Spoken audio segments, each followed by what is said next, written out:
at the Open University. Wow. Now, the BBC has featured Bletchley Park many times over the years, but this year the Code-Breaking Hub has an exhibition on us. It's called BBC Through the Decades, and it's been created to mark the BBC's 100th year on air. It runs until November the 20th, and we can head there now and catch up with our reporter Andy Holmes. Andy.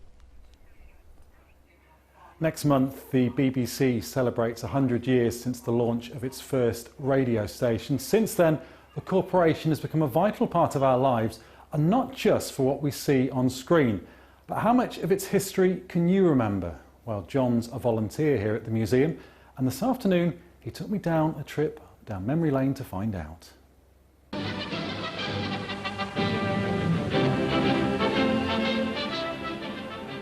If we go right back, we start off with the crystal set, the humble crystal set, 1920s. Then we go on to valve sets, 1930s. Then into the 1940s, the civilian radio, which was introduced later on in the war because there was a shortage of domestic receivers because all manufacturers had gone over to war production. So one of the things that interested me from the display was something that was a massive part of our lives up until fairly recently, CFAX. That's right, yes. It was first introduced by the BBC during the 1970s and used spare lines on the TV picture to send information to your TV set.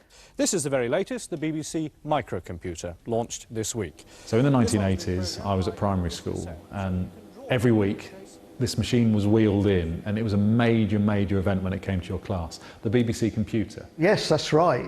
Very popular in the 1980s. Despite its initial cost, it was quite expensive to purchase, but proved highly popular. My son had one, although he did break the return button once or twice on it while he was playing games, but as I say, it was a very robust and popular machine.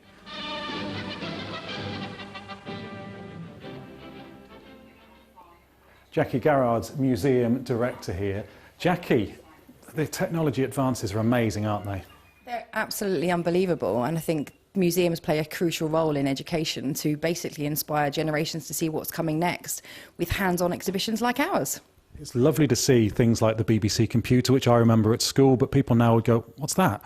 Yeah, we run a whole learning programme where we get kids from as young as 11 actually programming on BBC Micros in our full classroom. So it is inspiring, but it also helps them understand how far technology has evolved. And this exhibition's got a big launch on the 15th. It has indeed. So if anyone's looking to come down and see from the 1920s to the present day, the exhibition starts at 10:30 on the 15th of October.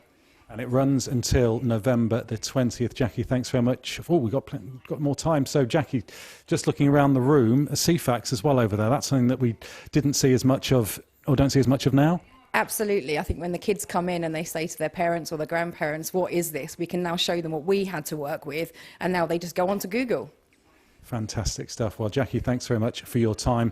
Good luck with the exhibition, which runs, of course, till November 20th. Thanks, Andy. Oh, I get that warm, fuzzy feeling seeing CFAX, don't you? One of the old comfortable bits.